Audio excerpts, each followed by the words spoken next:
Welcome to the Passive Income Podcast. I am your host, Dividend Dave. Please be sure to join the Passive Income Posse by clicking that subscribe button below. Super excited to have another returning guests here as we kind of making it a theme in the month of November, bringing people back from like a year ago. So, welcome, Dividend Dog. Oh yeah, what's going on? What's going on, Dave? Thank you for having me back on. Yeah, man, I'm happy to be here and have another great conversation with you. So what's been going on with you?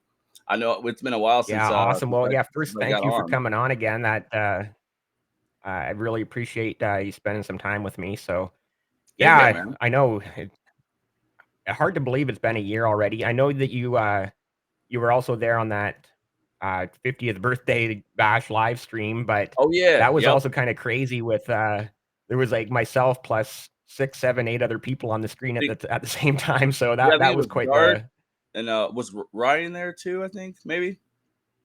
oh I Boomer Dividend was there. Okay, yeah. I think Millennial Mojo, Steve was there. Yeah, you're Okay. right, Darth was there. Mm-hmm. I can't even remember everybody that was there. I'd have to go back and rewatch it because there was also people coming and going too, so it was Right, like right, right. Yep, I it was a lot remember of that. It fun, was a good time. obviously. Yeah. Yeah, so, let's just get into it and see what's happened in the past year. And I know that, I've seen a lot of your posts about, EVs, electric vehicles, Tesla, obviously, and a year Hmm. ago, you were, rather bullish on Neo, I believe it was, and Yes. I think I've seen in the past year some tweets where maybe you're not quite as bullish anymore, so, um, I guess what are your Yeah. thoughts on the EV market, on Tesla, on Neo, on everything else in that category? Okay. Yeah, so I mean, I'm not as bullish on Neo as I was prior to. It's just because the market isn't respecting like the company itself. So like it's not Right. going to give it any drive, and obviously it's not going to get that price to help drive the stock. So, it's just going to sit there and spin tires and just get beat up like it's currently doing right now. But overall, I Mhm. think what the company has to offer for EVs, if that's what we're talking about, I think it's really cool. With their battery as a service option, their battery swap stations, like they're still doing those things. They're just having a hard time being profitable. But I just Right. actually funny you brought up Neo. I always stay up on them and I still read articles on them just to keep up with what they're doing. Because like I said, I like the company just overall. And right now, they're still planning to come to the U.S. by 2025 for EVs. And as you guys can see in the market, I mean, Tesla obviously has a huge market share, just with their early innovation of with Elon and really driving the Tesla brand. So yeah, now we Right. see, his hard work. Like now it's like you can see it now.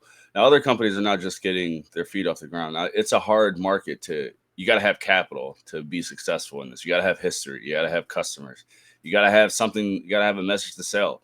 So like companies like Neo, they have to do all of those things and be profitable and have the capital to compete to even say, "Hey, we're a competitive, company as well."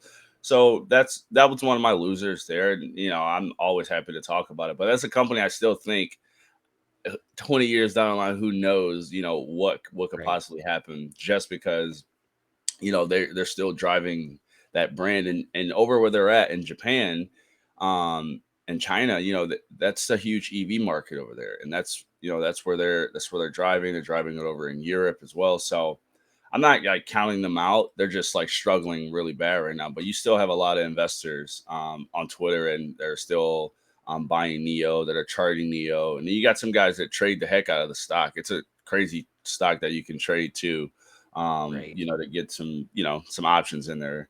But speaking on the EV market again, General Motors now, I work for General Motors, and we have a lot of EVs that are coming out here in the next year or 2 years. We got the Blazer EV that just won SUV of the year for Motor Trend, so that's a positive there.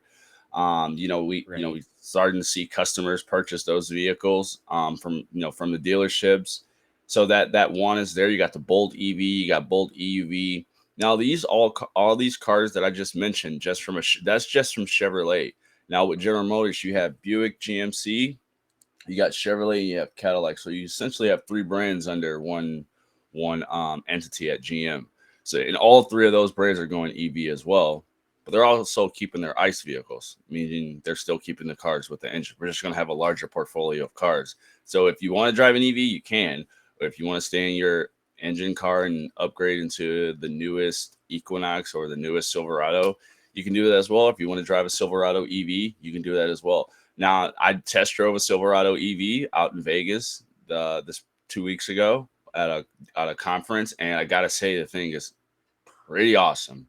I mean, you you have almost a little bit over 500 horsepower in a truck there, and there's a couple cool Wow. things that are going to be coming too. We're going to be doing EV to EV charging. So, say if your EV, Dave, your EV is out of battery, I can essentially plug up our chargers and have an adapter for it. That's all going to be purchased and accessories and all that. Just like you can go to the store and get Apple products, the exact same way how we're going to have it. But you'll be able to take some of your power and transfer it to someone else to give them a boost, essentially get on by their way. So just in case someone does run out of battery, those are always those will be ways. Now this is going to be universal now. Like it's going to be able eventually it's going to be able you'll just plug into any EV and be able to do this. So by me seeing this, in my field and at work, it's not going to be here by 2020. They're not going to say, hey, everyone's going to be driving it, by this certain amount of time. But that market is growing. It's going to be a thing. And you're going to be able to sell your power back to the grid and make money from EVs. You're also going to get a lot of tax incentive as well, from the government to drive an EV, so it's just like all types of incentives to help drive the customer. Now, I think GM, after all the strike allegations with Ford and Stellantis, I think, we have a leg up in the system, not just only because I love GM, but just because we have a dealership almost at every corner of our neighborhood. We have rich history. Yeah. Like dealers have long histories with customers. Like the customers have been buying their grandpas have been buying their dads bought their Chevrolets there. Like those towns where Tesla can't reach to, those customers there. So I feel like those companies that can reach those customers and already have that relationship, when something new comes across and say, hey, this is what we're innovating to and this is what we're, driving, they're already going to have that relationship there. It's not going to be anything where you hopping in and you got to drive to a certain dealership. I mean, you can't drive to a Tesla dealership as quickly as you drive to a Ford, a Stellantis, or a GM dealership. So that's Sure. my take on it, and it's a slow and turning like industry. It's the automotive industry. Things go. It's very cyclical. So like the strike industry. The strike took stocks from Ford, Stellantis stocks went all the way down. GM went from what 36 all the way down to 29, 27 bucks just because of that. You know what I'm saying? It wasn't that's because Right. they stopped selling cars or anything like that, or the dealership shut down, or you know what I'm saying? It wasn't it was more so just a little process that looks like it could have slowed down something, but it really wasn't. It slowed down as much as the news made it. So I'm bullish on GM, and I'm bullish on Tesla as well. Now Tesla does have a huge take now in the home energy sector now, where you're going to be able to charge your EVs, from the battery pack, and then you'll be able to charge your home from it as well, or power your home from it. Now Tesla is now offering those types of packs to power homes, aka their generators, and they've already got a huge market share of that. You know what I'm saying? And I think GM is going to come with that as well, and they're going to have their own type of GM energy sector where they're going to be basically competing with Tesla in that industry as well. So yeah, they're innovating. The more you read about it, and you see that they're also coming together too. Tesla is opening up all the charging networks, right? So it's like, all Yeah. right, we can all play safe now. and everybody can make money at the same time. But at the end of the day, they're trying to come together and show like, hey, this is what we're doing. We're all working together. Now all the customers are going to want to, have a way of charging their vehicles. And there's routes now with GM with our Super Cruise that you can drive from LA to Detroit on the Super Cruise hands free. So there's already there's routes already routed out. And the more these cars drive, they're going to report all that data back, and it's going to only improve right now. So I think it's a big thing coming, and once customers, I feel, see that there's a lot of incentives behind it, because I mean, who doesn't want to go buy a car and save money, right? Especially on taxes. And there's going to be some cool EVs, and there's also going to be at the right price point. That's the first thing that we always talk about. Like, well, I'm not going to spend 40 grand or 50 grand on a Tesla. Well, you can get into a Bolt EV, or you can get into something in that price point at 35,000. So it's also going to be priced right for the customer at every vehicle in GM's portfolio. So yeah.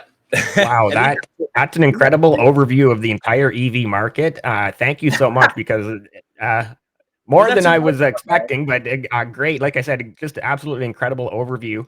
I am just curious, going back to Neo, do you still Yeah. have a position in Neo, and you're just kind of No, hanging tight no, and seeing what happens? I completely got out of it. The only reason I did was because I started setting goals where I'm like, all right, I want to get this amount of shares of like ET, SCHD. And then I'm like, well, Right. I'm burning money here in Neo. And the more I read about it, it's not a profitable company. And the more I read like anything relatively that Warren Buffett has touched, it's like it's got to be a profitable company, or anything that I see having successful. Understand the 10 baggers and like, yeah, that's how I was thinking, but I couldn't really base my portfolio starting out by having a lot of Neo, and then I got rid of it, and I think I got rid of it at like $11, and then it just was just all the way down from there. But at one point, Yeah. I think I wrote it all the way up to like 45, $50, or at some point like that, Oh, and it. Yeah, I mean, I was rolling up pretty good with it at one point. You know what I'm saying? And then it just hit the bathroom on me, so got flushed. So no more Neo. that's But like I unfortunate. said, It's I always, like the the company, hindsight man. being 2020. You're like, if only I had have sold that at 40 or 35 or whatever, right? Right. If only I knew how to read charts then, right?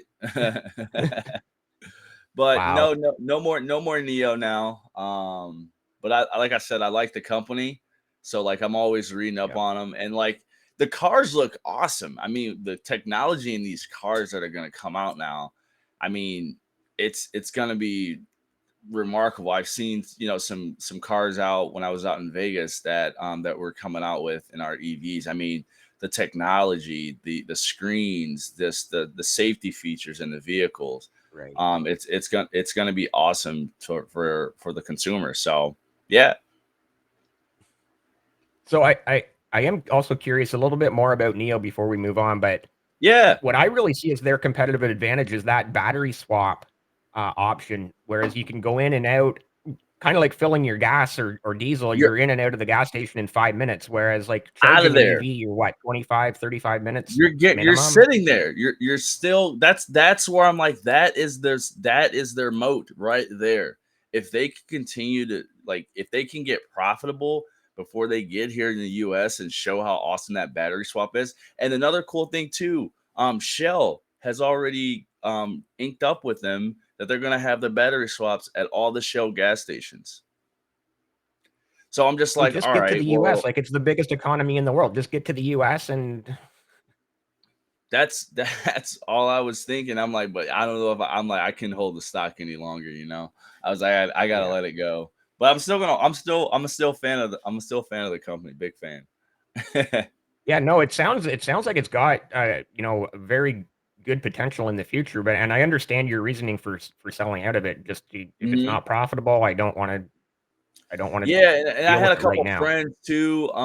They got in with me, and I was really really sad. I was like, all right, guys, I'm so sorry. I was like, I'm never gonna like that. That's it. I was like, you can hold Neo and MPW over my head as long as I'm Yeah. alive. But I'm like, I'm not. No more plays like that. I'm sorry. I was like, everything. I'm studying it left and right. I'm reading everything about it. So yeah. But that's why we always say not financial advice. You're just listening to two Yes. people having a conversation here. Yes, not financial advice, guys. But I like I said, I'm a still big fan of the company. They got the Neo Park just finished over there too, where it's a whole complete like lifestyle of Neo. They got Neo stores, coffee, office shops. You know, they got the huge battery plants and factories over there where they're going to be pushing out these Neo cars. I'm just like, what are they building this for? This is an $8 stock, and they're doing all of this. I was like, something is not making sense right now. Right. And it's just Wow. that's my question on that stock. Every time I look, I'm like, every time I read on it, they're doing something positive. Like they just honestly, they just cut like 10% of their employees. Um, just last week, I read that this morning too, and I'm like, okay, they're not being profitable right now. They're doing a lot of R&D, research and development. So like, yeah, Yeah. I can see why they may need to cut back on some help right now until they get more stable. But they're still delivering cars and people are still ordering them over there. So and I still see YouTube videos of guys test driving them and Right. using the Nomi system that's in there. It's a remarkable car, and they got the Neo phone too that's coming out. They're trying to make it a lifestyle like Tesla, like Apple. Like Apple and Tesla. Yeah, Yeah, exactly. everybody's chasing Apple, right? Yeah.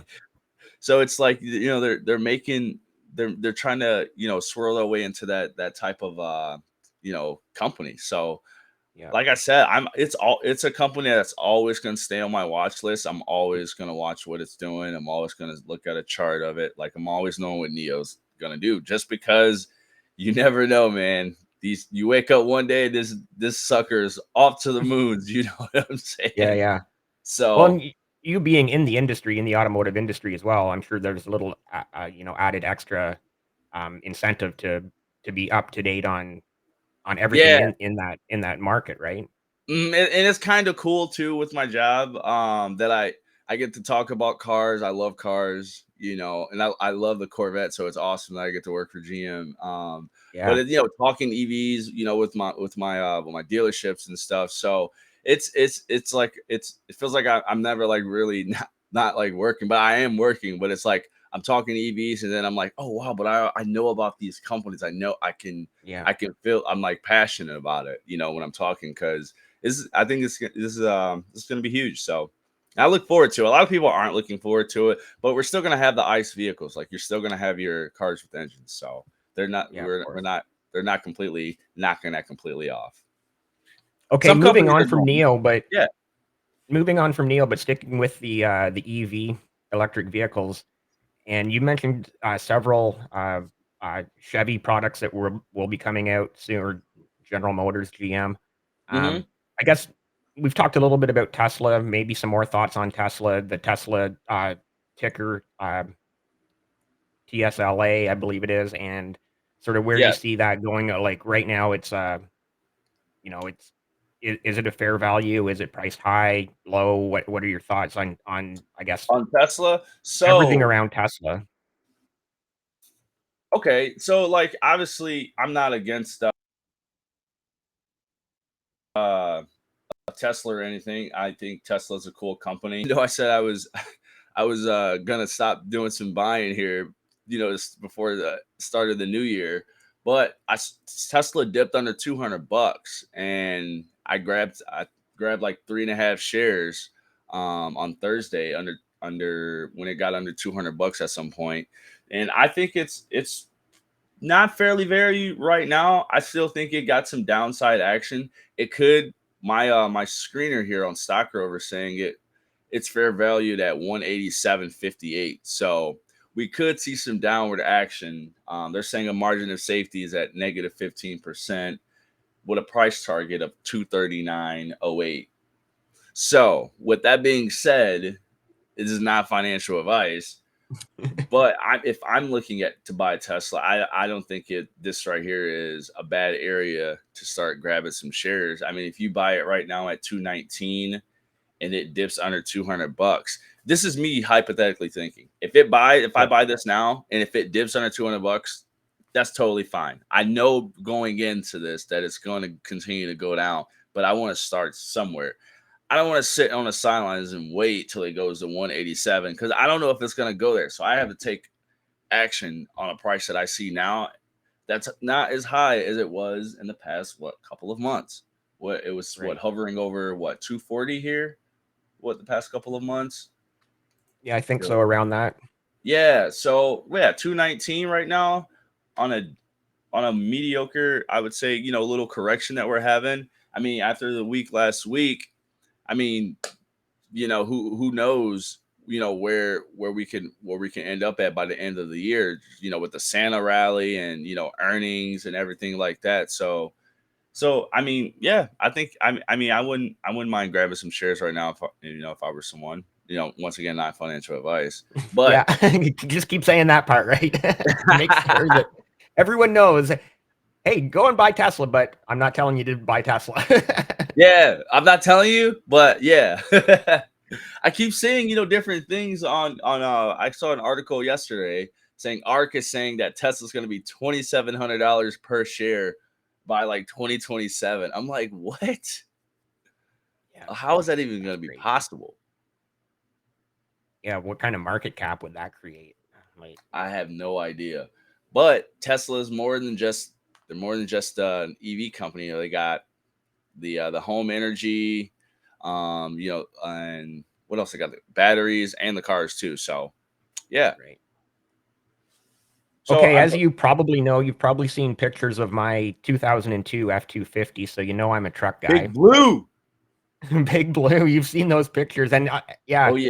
for anybody who hasn't seen the pictures, I'll post a new one soon on Twitter. It's in incredible shape. There obviously is some issues. It's nearly a 22-year-old truck at this point.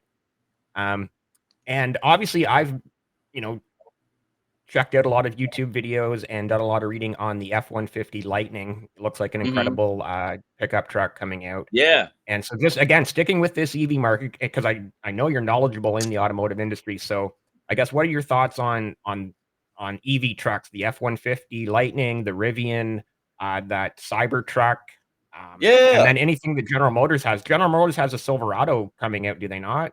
Yeah. I had mentioned I had test drove that out in Vegas, the Silverado EV. But I was Right, test driving the work truck. But we also have there's another one, the Silverado EV RST, and that's like a higher trim line, and then eventually they're going to come out with lower trim lines and so on. But you'll be able to charge. You'll be able to basically have a tailgate literally from the bed of your truck. Be able to power your TV, a blender, microwave, and that was like a light bulb aha for me, where I'm like, a lot of people who like to go tailgating, who like to go out camping, this is going to be huge for people like that.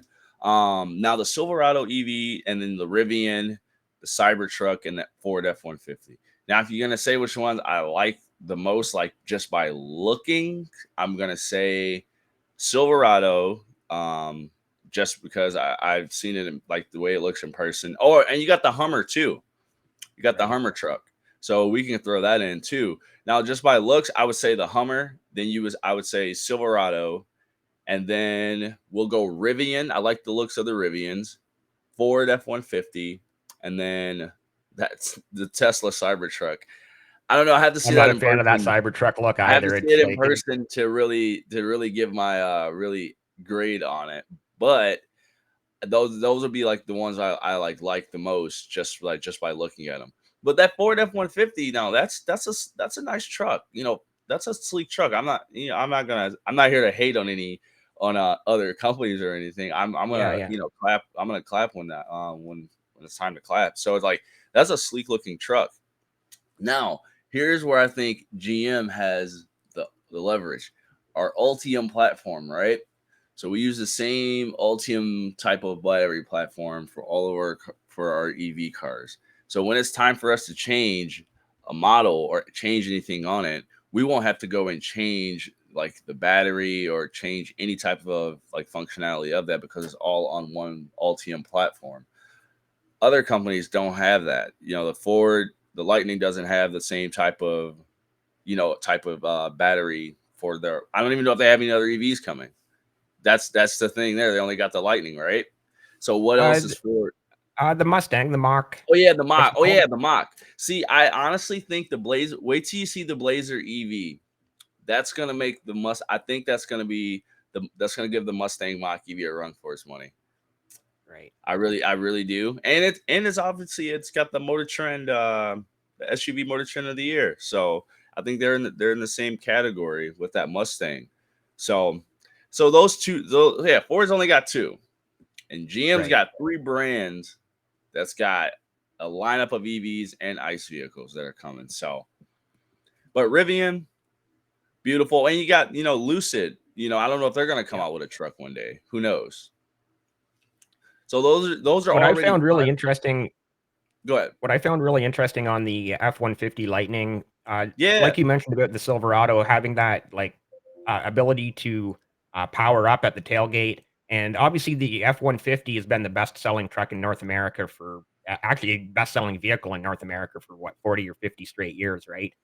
I And think it's so I'm Silverado. looking at that F-150 Lightning seeing that power at the back, and they've really been selling it as, like, it could be your construction work vehicle, you can power all of your tools right there. You can plug in your Yep. skill saw. You can, Hmm. repower your batteries for your drills and impact drivers and all of that, and really Yeah, trying to sell it as a work truck, which obviously the F-150, the Silverado, the Dodge Ram have all been work trucks for for years. decades. Yeah, so I like that idea of the way they're positioning themselves in the market to like make it look like an F-150. It looks identical to any other F-150. But Right. then have it, functional as a work truck.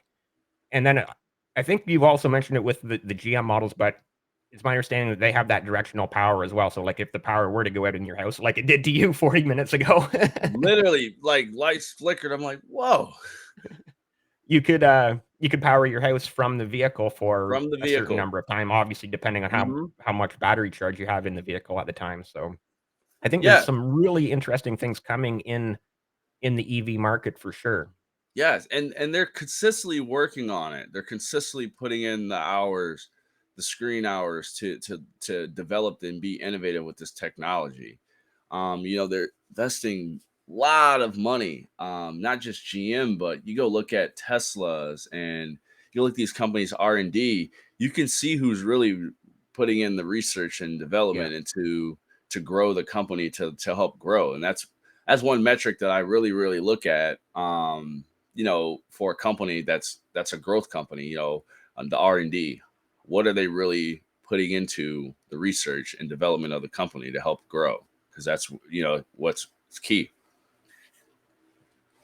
So how does that look though on the balance sheet when you look at Ford, GM, and the traditional automakers, if you will? And right now I'm seeing a lot of things where they're saying, they're pouring so much money into the art, like you said, R&D of the Hmm. EVs that they're losing a lot of money on the overall balance sheet, and they're still really relying on the sales of the ICE vehicles to keep them above water. Yes. And I mean, it's not nor so keeping anyone above water. I mean, if you look at the earnings report, I mean, from GM, we beat our last earnings, showing, growth and profitability. So, and customers, the demand is there. Customers are Right. still coming in, purchasing vehicles. So like, it's not so that we're losing money. It may look like it up front. The media's gonna the media is gonna make it whatever they want to make it. So Yeah. you The have to media is very really. good at twisting their stories to how they want their stories perceived, Yeah, right? yeah, and it's not. I'm not saying that they're wrong, but there's always two ways to read a sentence. So like every sentence is not going to look the same to everybody. So with that being said, you have to know that going in as an investor, you have to know when you invest in these companies, like an automotive company, that it's very cyclical. Like they're gonna have their good times, and I feel like you kind of have to time when companies are starting, like automotive companies are starting to be innovative, when they're starting to change and go into a new market. They're chasing something. Everyone's chasing the EV market.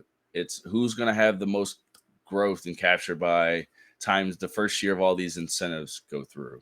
All there's all these types of metrics that they're chasing and trying to check off.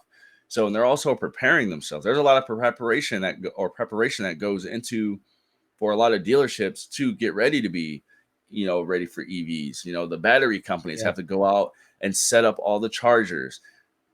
Tires get flat, things like that happen. Things like that happen on the job where it's like delays happen with parts and all of that stuff. So it just slows up the progress. But we're here talking about it, promoting it, and we're like, all right, but where is everything? You guys are saying there's going to be a fireworks The show, but infrastructure. we only see the sparklers right now. Where's the fireworks? You know what I'm saying? Yeah. So it's more so being patient and in this market, like the automotive. That's all I see. And that's why I can see why a lot of people don't like investing in it. It's very cyclical. I mean, look at Tesla. From 2022, it went all the way $400. Now it's all the way down here to 219. So Yeah. it's a very cyclical market. Same thing with GM stock. I'm gonna take a look here and pull up GM, and I can guarantee GM went from 2022 $60. Now we're down here at 29.77.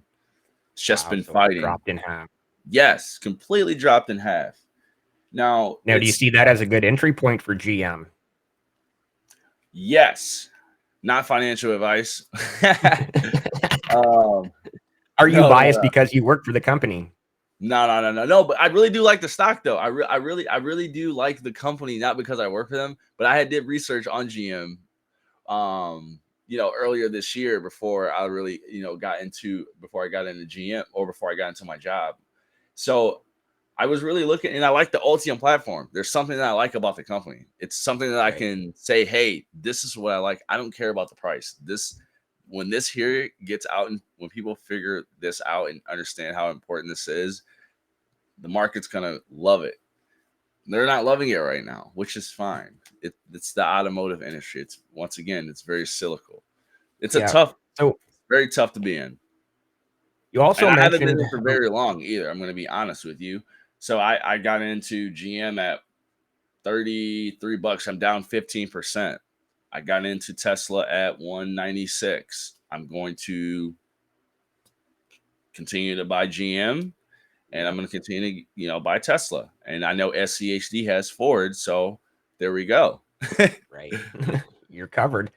Yeah. Before we move on from automotive, I do want to just touch on one more subject in the automotive sector. Go ahead. We mentioned ICE vehicles briefly, which internal combustion engine, sort of obviously the much more traditional. You fill up the gas or diesel in your fuel tank. And you've also mentioned how like innovative and the nature of the industry being cyclical. So, is there anything new and exciting that you see in any new or upcoming ICE vehicles?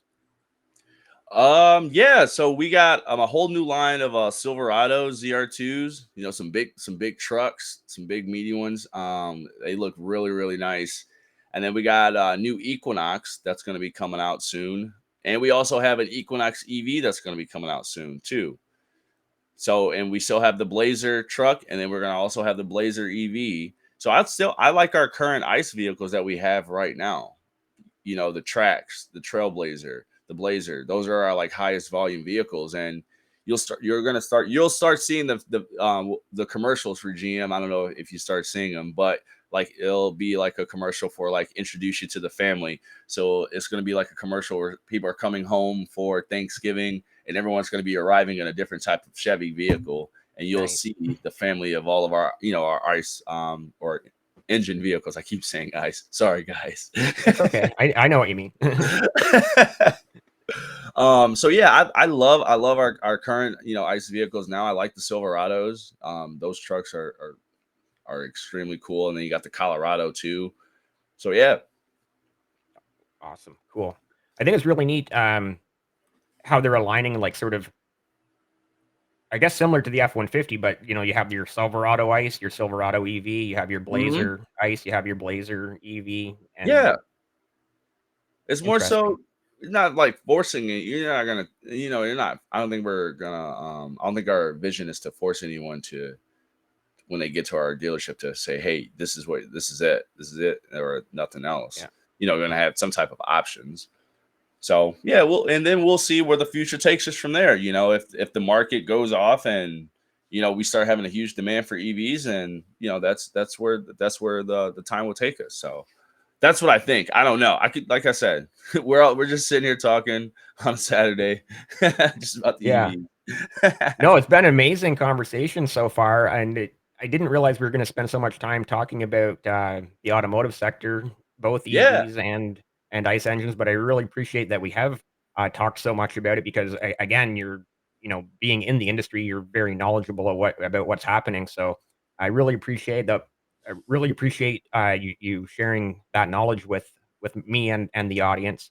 for But yeah, sure. let's quickly move on before we run out of time because I know that you and I are the type of people we could talk about investing in stocks and dividends for hours on end. Oh no, we're good. Um, We got time. We got time today. nice. Um, yeah, let's talk about a few other things. You mentioned SCHD, and I know that you're building up a position there like so many others. Yep. You mentioned being in Vegas, and so I saw in one of your recent tweets that Vici is in your portfolio. Mm-hmm. Um, so those are both like ETFs, or is Vici more of a REIT, or how would you describe? I guess So Vici is a REIT. They have properties all over the United States, some in Canada too, but mainly they got properties out in Vegas, Caesars, I think MGM2, Venetian. So those type of properties, and they got like Greektown in Detroit. They got some stuff out in Atlantic City. So in high revenue parts of the country where huge casinos are, Vici is normally on the block, and with like hotels and gaming facilities. I think they got some golf courses in there as well. But love the company. I mean, continuously to grow every single quarter. AFFO, revenue is continuing to grow, acquisitions. So, and that with the high interest rates right now, it's just only creating an opportunity for Vici right now. For under $30, honestly, that's where right. I've been striking it at. So right now I've got 121. Yep, 121 shares. Yep, 121 shares of Vici right now. Trying to get to 200 by this time next year. So Yeah, we'll see. I really do like the company. Great dividend growth. The CEO talks really great about the company. We hear him on different types of interviews. I think he was on an interview with Brad Thomas and with Joseph Carlson, and yeah, he speaks very great about the company. I like the future of it. hmm good. And then SCHD, just kind of same thing, just sort of accumulating, trying to build Yeah, up a position. I just recently hit 100 shares of that one. And I'm gonna let that one chill out, and then I'm gonna start. I just started up a new position in a DGRO, dividend growth ETF. Mainly carries a lot of Apple, Microsoft type of companies. So I'm gonna shoot for 100 shares of that one by end of 2024. But yeah, love SCHD. I know it's not getting the love in the stock market right now, but the companies that are in there, name a company that a dividend investor wouldn't love to own in that company. Wouldn't own a share of that company. So In that's the just SCHD basket, you mean? yeah, in the SCHD, yeah, in the ETF. So it's Right. Yeah, those companies are. I would love to own all of those companies, but I can't like go out and buy them. So SCHD just gives me the opportunity to do that, and it's got solid dividend growth. Now I know everyone screams like, dividends aren't free, or you can't dividends is this and that. Yeah, that's totally fine. I'm gonna find out here in 10, 20 years after I just let these dividend payments compound, and then we can talk then. And then we can also, got Amazon and Apple. So those are, growth, my growth stocks there for me. So yeah, right. I still believe in SCHD, and so does SCHD Stan and everyone else, who's else been buying SCHD too. So it's a great ETF, and I look forward to when the market recovers. The value stocks are really gonna ride. So, and that's how it goes with investing. Value always wins at the end of the day. Yeah. You mentioned Amazon, and I think you saw the short, like 30 or 40-second video I posted of the new Amazon warehouse that opened up in near me. No, I didn't. Oh, you didn't see that? So it's a 1 million square foot warehouse, brand new. Oh Like it my. just opened up like the beginning of October, so like just a month. It's a month old basically now. Okay. And so where I'm located is a relatively Million. small city in Canada, or I'm outside the city, but Okay. it's the Amazon warehouse is in the industrial park of the city. And yeah, 1 million square feet, brand new. Um, it's obviously like mind blowing, a warehouse that size, but it just Yeah, kind of that's tells you like sort of the path that Amazon, well, has been on now for 20 years, but is mhm. continuing to be on for the next 15, 20, 30 years, right? Yeah, and you can see it, in the earnings report. They're consistently beating earnings, consistently, growing revenue. Now they just now implemented, they've invested, I think, like $1 billion or so into a AI company that's Right. going to help with their AWS. And that's my thing right there, where I'm like, that's why Amazon's buying my book, not in financial advice, but they're innovative. They're innovative with they're going to go into AI, and they're also trying to slow down the delivery time. Not slow it down, but speed up. Yeah. Trying to get it to you How quicker. can they get any faster? Like you order something on Amazon at 6 o'clock at night and it's at your front door at 5 o'clock the next morning. But there's still some parts of the country where it's not there that quick. Yeah, well, especially in Canada, if you're somewhere in northern Saskatchewan, yeah, it's going to take longer to get to you, right? But 100%. I think they're gonna start shooting rockets, just yeah, right. Amazon packages. Actually, drone deliveries, I can see them doing that, right? They're actually doing. That's what I was gonna say next. Is that in Texas, they're starting to do drone deliveries for like medical stuff, and that's another way that they're gonna be. That's another way for them to be innovative, to take over. I mean, name another company that is doing that. Yeah. And I just got here too. Revenue exceeded expectations by 1.5 billion for Amazon. They just hired an extra 200,000 workers for the holiday season. Wow. Yeah. And here, looking on my scanner here, they have it fair valued at 155. Margin of safety 12%. So basically, if you get in right now, I was saying get in at 118. If you're really asking me, when it was 118 about last week or a couple weeks ago, I think it got down right under 120. That was a buy for sure. Right now, it's still saying, it's a safe way to get in, safe time to get in, and it's priced out to go to 170. So you're still looking at a 22% gain from here if you're thinking about getting into Amazon. And if you're not thinking about getting into Amazon, you should go to your phone and delete the app. Do that. That's how you should know if you should buy Amazon. Go on your phone and delete the app. And if you don't want to go do it, then you go buy share. Yeah, How that's about how about that? that's an interesting way of putting it because nobody's going to go and delete the app. And like I barely ever buy anything off Amazon. I simply because I try to keep my spending to within check. Oh yeah, But no. I feel you. it it's very easy to just, click on that Prime logo and be like, It looks "Yep, like I it's need smiling at you, this, and I doesn't need it? this, and I need this," It looks it's gonna 99% of the time, it's gonna be there the next morning, right? 100%, and they already have it ready for you in a distribution center near you. That's what they Right. should be saying. Um, but they have one cool metric that I like on my Stock Rover screener that I use. The peg forward, it's like the price to earnings growth for the future compared with the price to earnings now. And if it's gives it a number at 1 or below, stock is really, really like value. And Amazon's got a point 0.8 peg forward compared to, let's just say, Apple,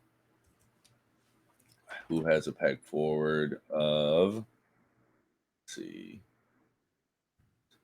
sorry, there we It's go, okay. Yeah. peg forward of 4.1. So it's saying Apple's expensive. You know what I'm saying? So even they're Yeah. saying Apple is supposed to go to 166, 62. So Apple could be in a downward trend. But I knew Apple was going to get whacked with something and the market was going to be like, yep, this is why you guys suck, Apple. You guys suck. It's like, no, they don't suck. This is what Apple's doing right now. They're over in India growing. That's where they had their highest revenue in India right there this past quarter. Right. They're also going to be looking to do the foldable iPad here by 2026. They've been in talks with LG, and they're thinking of doing a foldable MacBook Pro. Then I think that's when they're going to come out with that foldable iPhone. The foldable industry, Samsung, just like Tesla is with the home energy, has got a huge market cap, like not market cap, market share of that. Captured a huge amount of it, and they're just making money.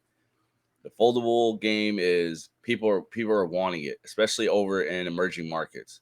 It's something like that people are over in India and stuff like that are taking a chance on purchasing. Right. It's gonna happen here as soon as Apple comes with a foldable iPhone in America.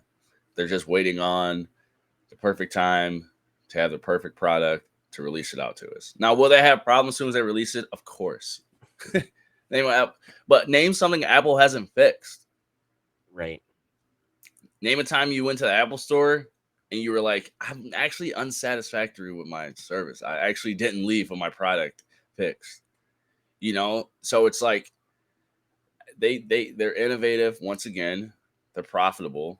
I think they have like 162 million or something, or billion or something like that in cash on hand. They say that's down a little bit, but I'm like, that's still a lot of cash on hand. I'm not, I saw that this morning on Twitter/X. I'm not sure if you were the one who posted it, but it was basically the post was Apple has enough cash on hand that they could just buy Disney outright.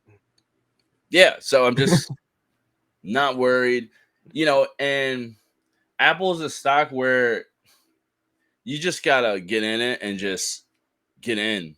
It's not, you gotta quit trying to time it and look at different all the metrics, and all that's gonna do is just psych you out. Yeah. I'm Just just get into it and just dollar cost average dollar and cost average right in. And especially and I like getting in, especially companies when they're in a downward trend. Let's go. yeah. Let's go. That's going to make me buy it even more, because as soon as it starts running up, guess what people are not going to want to do? Not going to want to touch it. Yeah. Especially me. When I see green and the portfolio's moving, I'm like, I am not, nope, stand away from you today. So, but that's just my look on investing, and I feel like that's what I've learned a lot, the last like year. It's like you just got to just get in. Honestly, it Yeah. ain't no timing and trying to wait for the perfect price and the perfect news, the perfect earnings. Because it's never perfect. It's never perfect, So So, and the just get market, look what the market's done the last 5 days. Amazon went up 10% in a week. In 1 week, it's done 10%. So if it could do that for another 8 weeks, I mean, not saying it's going to, but that'll be pretty crazy returns, right? right. So that's, it's not good to, time the market. You just got to get in and know that the company that you're buying is like a legit company, not the price. Price is going to go up and down every day, but the Yeah. company's, plan and the forward guidance, the earnings, that stuff is solid. Like that stuff is what's going to move you and sell you down the line. So yeah. Yeah. And it's not just Apple and Amazon, but there's so many amazing American companies that you could easily put into that same kind of idea of your Home Depots, your Lowe's, your Coca Colas, Yes. your McDonald's, and like the list just goes on and on and on, right? Mm-hmm. Where hey, if I'm investing, I can't find the perfect time because it's never always everything's perfect. You just like you said, Never. just got to get in, just get started. My saying, going back to Moneyball, just get on base, right? Just get on base no matter what. So yeah, and like I said, whether it's Apple, Amazon, McDonald's, Coca-Cola, Home Depot, Costco, Walmart, whoever you're picking, like those are strong companies that have been around for decades and highly unlikely that any of Yep. them are going anywhere in the next No. several decades. Nope. I and they have pricing power, brand power. It's like when people ask me, should I invest in Apple? Yes. You got an Apple phone in your hand? Yeah. I mean, why not own a share in Apple? You already got an $800, $900 device in your hand or $1,000 device. Right. Why not own one share of the company? Or if you think do you think Apple's going to go down? Throw your phone in the water. like, Yeah. just ask it's just basic questions like that. No, Apple's not. No, it could. Yeah, every company has the potential to go to zero, but Apple and companies like Apple and Amazon have so much skin in the game and so much power and so much money that they'll buy you before they even see you coming down, before you even can see them. Like they'll buy you to join the team, and that's all that companies want to do anyway. Who doesn't want to join the Apple team and Amazon team if I get bought out by Apple or Amazon for my product? Right. So I think the Yeah. deals are good. And I would say not just throw your phone in the water, throw your AirPods, throw your uh, throw Apple everything, TV, throw your MacBook, throw it yeah, all in the water, right? Mac, and you're gonna do that. Nobody who is an Apple person, um, personally, I'm not. I actually have a Samsung, and I'm on Team Microsoft. But Samsung. pardon me? I said Team Samsung. Yeah, right there, the old Galaxy S20 Note. It's a couple years old, but it's still a good phone. I think I got an iPhone 10. This thing is it's so old. It's got like a crack. It's got like a couple of cracks going through the screen. I'm really running my Twitter account off of this horrible iPhone. Nice. Oh man, I need to upgrade, but I'm like, no, I don't want it. Cool. Speaking of Twitter, I'm going to share a couple of your social media links here. Here's Hey, there I your am. link, and I will post the link to the link tree in the description below. Here's the link to the YouTube channel Okay. and the Investing on a 9 to 5 podcast that you and Paul, it's Paul, correct? I'm getting that Yes, right. Paul. Yep. And then the link to your Twitter right there as well. So, like I said, I will have the link in the description below. Heck yeah. Dave, And before we get off, what's been going on with you? oh man. Just dollar cost averaging into some of the positions I picked about a year ago, last December. I've really focused this past year on one of the Canadian banks and one of the major Canadian telecoms. Just Okay. quickly there's your Twitter as well. I'll put that link in the profile. Oh yeah. I'll talk more about what I'm doing here, but I just want to make sure I get all your socials shared over here. So, and then Thanks. there's the Oh yeah, Investing on the that's 9 to awesome. 5 on YouTube, and I think you also have it on Spotify and Apple Podcasts and Mm-hmm. everywhere else, right? Yep, I do. Okay, so yeah, all those links will be in the description. So check out Investing on a 9 to 5. Check out Dividend Dog on Twitter/X. But yeah, going back to what I've been doing for the last year is, well, again, you've heard me say turn that cash register around. So I pay my cell phone bill to Bell Canada. I would say they're still the biggest telecom provider in Canada. And so Okay. yeah, I've been really focusing on dollar cost averaging into that company. And they pay a nice dividend. I Mm-hmm. have to check the yield right now, but it's What's nice. it? And so, and yeah, actually BCE trades on New York as well. So if you look it up, you're gonna find the US dollar price. And then same with Scotiabank, one of the big 5 Canadian banks, ticker symbol BNS. Same thing, it trades in New York. So when you look that up, you're gonna find the US dollar price.